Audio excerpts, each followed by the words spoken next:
dig into the food. For those of you who don't already know me, my name is Chris Gaal. I'm the Monroe County Prosecutor. I'd like to thank you for coming to our open house today. This has been a year of great transition in our child support program here in Monroe County. We have a new supervising deputy prosecutor who also just got married, Amy Colgan Clark. And we have a new executive director, Jennifer Armstrong. We also have several new caseworkers who've been hired pretty recently. And then, of course, the child support office itself just moved from one city center over to the Curry building this year. So we wanted to provide the public an opportunity to see our new facility, make sure people know where it is that we're located now, and also take this opportunity to announce some exciting new community partnerships that we hope will expand services. For several months, the prosecutor's office has been actively meeting with a broad range of local stakeholders and talking about how we could rethink the traditional approach to child support collection and supplement that approach with some new ideas that include partnerships with other agencies in the community. So what is the traditional approach? In the traditional approach, the legal system typically pits the parent with custody of the child against the non-custodial parent, and it's an adversarial process. And the end result is to enforce a court order and make the non-custodial parent pay child support. And that traditional approach is often necessary when the non-custodial parent fails to take responsibility and the custodial parent is unfairly left with the entire financial burden of raising the child, and the child doesn't get the support that they need. But it's also important to recognize that that traditional approach has its limits, and it sometimes runs into barriers that can't easily be addressed through the legal system. For instance, where a non-custodial parent doesn't have a job or doesn't have the education, training, or skills to get a job, or where the non-custodial parent is dealing with a serious drug addiction or mental health problem that in effect makes them unemployable. In those situations, the traditional approach often fails and we're not able to collect child support. So these are situations where we want to try to think outside the box, and we've been paying close attention to what's happening in other places around the country where they've tried some new things, some new methods to supplement that traditional approach, and where they've worked with resources in their communities to overcome those barriers that we so often run into in the difficult child support cases. So we wanted to explore those ideas and put some new options on the table right here in Monroe County. In effect, we wanted to reinvent our child support program to include the ability to offer carrots alongside the traditional sticks. And what we hope to achieve, and what the research indicates from other places that have tried some of these approaches, is that working with the resources in the community can actually lead to an increase in collections in many of those difficult cases where the traditional approach fails and is not effective. And it can also lead to other benefits that enhance the best interests of the child. So here's what we did. We invited representatives from various stakeholder groups in the community. We had a large meeting in March of this year. We talked about what we were interested in trying to do, and we asked for people's ideas and their input. And we actually went around the room, and everybody had an opportunity to offer their ideas. We had some follow-up meetings focused on specific areas and developed more concrete plans for working together in those areas. The first area that we focused on was employment, workforce development, job training and education. We ironed out some of the nuts and bolts and signed an agreement with Work One and have now started referring appropriate cases to Work One for job training and employment assistance services. And the way it works is that we will withhold enforcing sanctions for child support on the condition that the people that we refer take advantage of those services, and then that becomes then part of the court's order. And we'll check with Work One to make sure that it's happening, and hopefully with the assistance of those resources, the person that we refer, it can help them overcome the barriers that they face with regard to employment, and hopefully then be able to get on their feet and pay child support that they owe. With that under our belt, we then met with stakeholders in the area of mental health and addictions to see if we could come up with a similar community partnership. And we worked out an initial screening process. We figured out a way to refer people to Centerstone for evaluation and treatment. And we are now referring cases to Centerstone. They're the gatekeeper then for referring those cases for other services such as addictions treatment. So in appropriate cases, we can now defer enforcement sanctions in a child support case on the condition that the person comply with their recommended treatment plan through Centerstone.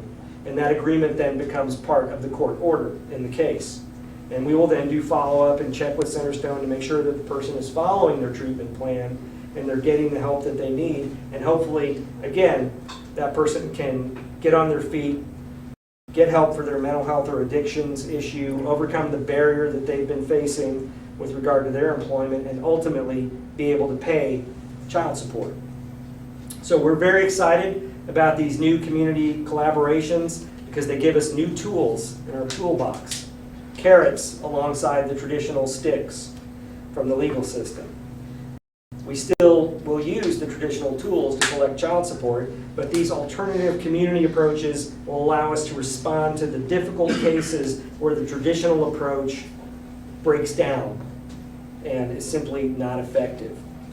So I want to mention one more limitation with regard to the traditional approach to child support enforcement. The adversarial legal system can sometimes set up or magnify emotional confrontations between parents that can undermine the best interests of the child.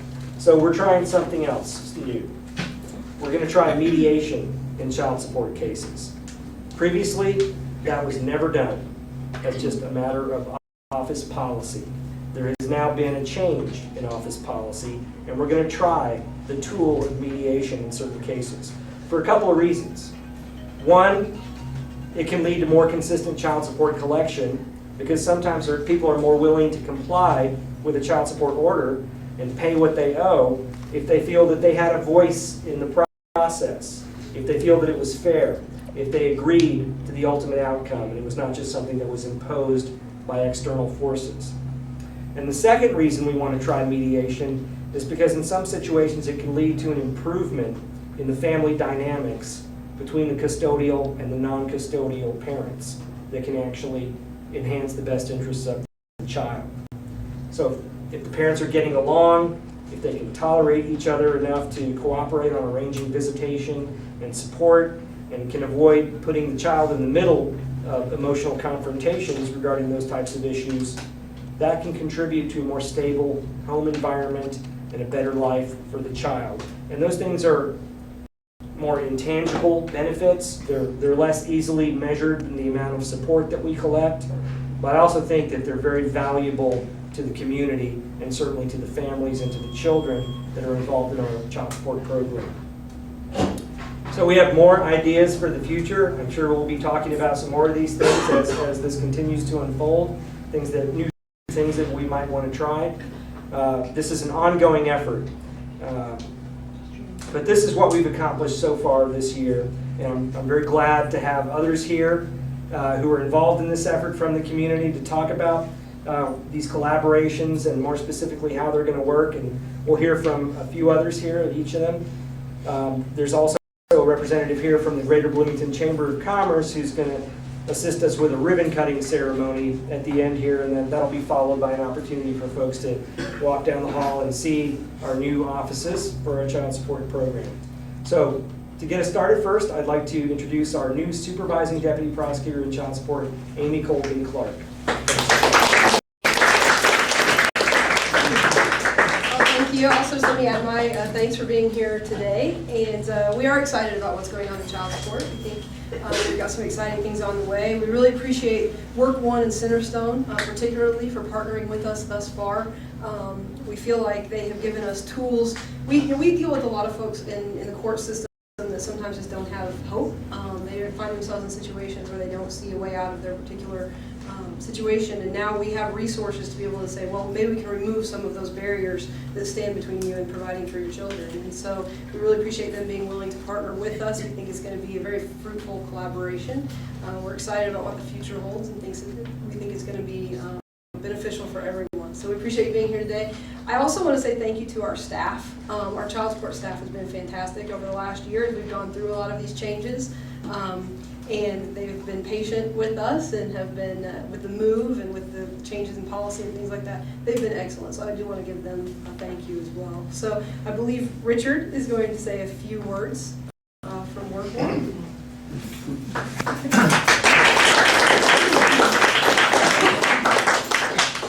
I think this is a great opportunity.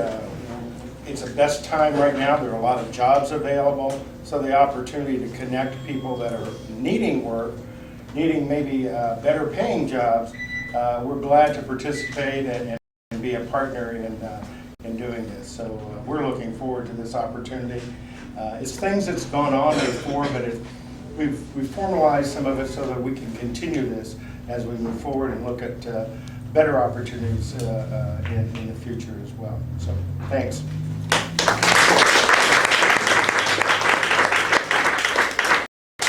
Linda Grove, Paul, you here somewhere? Yeah. You ready? Sure. I don't really have anything specifically prepared to say, but just how fortunate we are to live in a community where the prosecutor's office is so progressive. I think when we talk about those barriers for people being involved just with their families, they're very substantial. And when we think about mental health and substance use issues, those are very, very significant issues to people being able to re-engage with their families.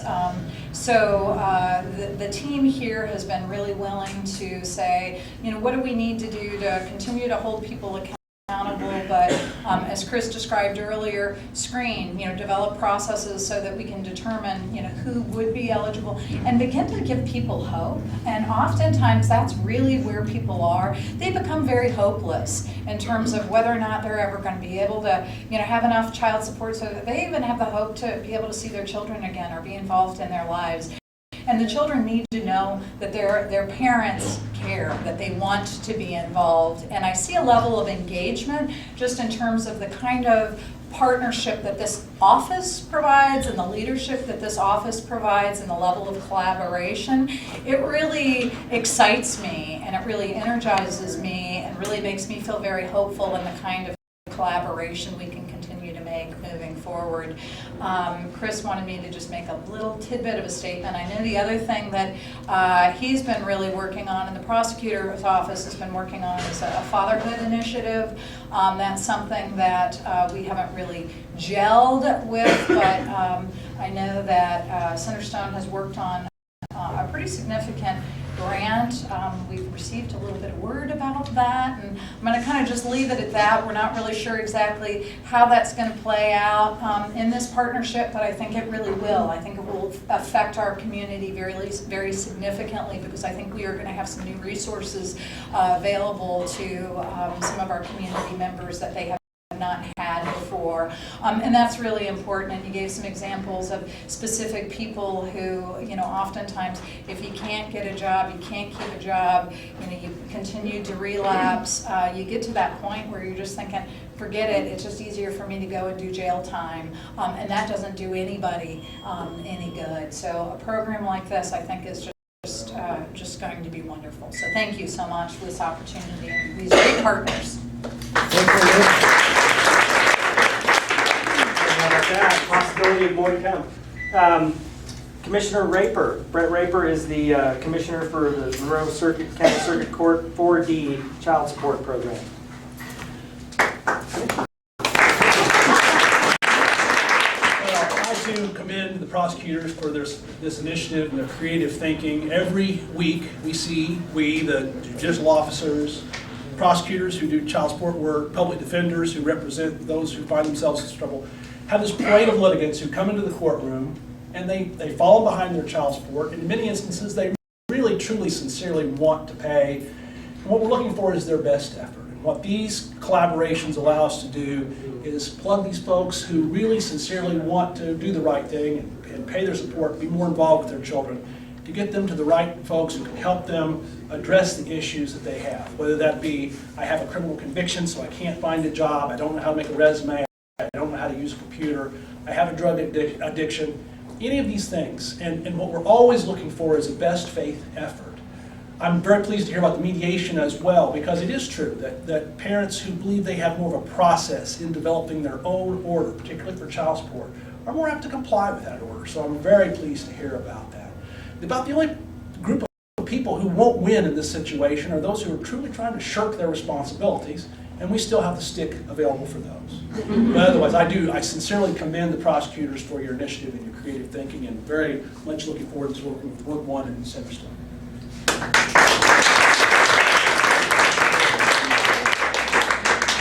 I'd like to invite our community partners from Work One and Centerstone to be part of the ribbon cutting, courtesy of the Bloomington Chamber of Commerce, Greater Bloomington Chamber of Commerce.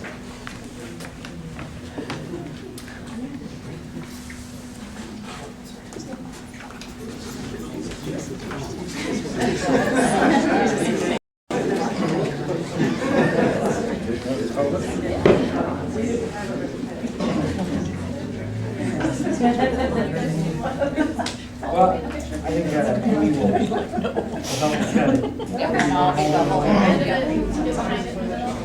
All right.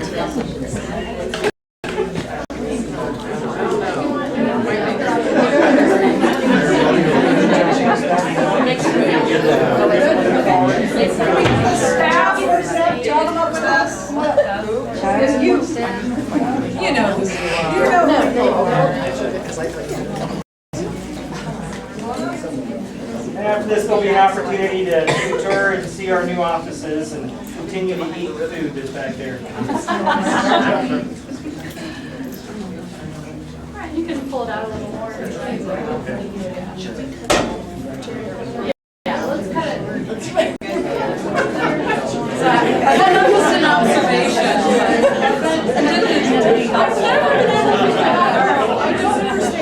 Over here, guys. Hold on. All right, so we'll do kind of a three-part picture. We'll go ahead and do pose pictures like this. Okay. And then on the count of three, I'll have you go ahead and cut. All right, 1, 2, 3. Okay, now look at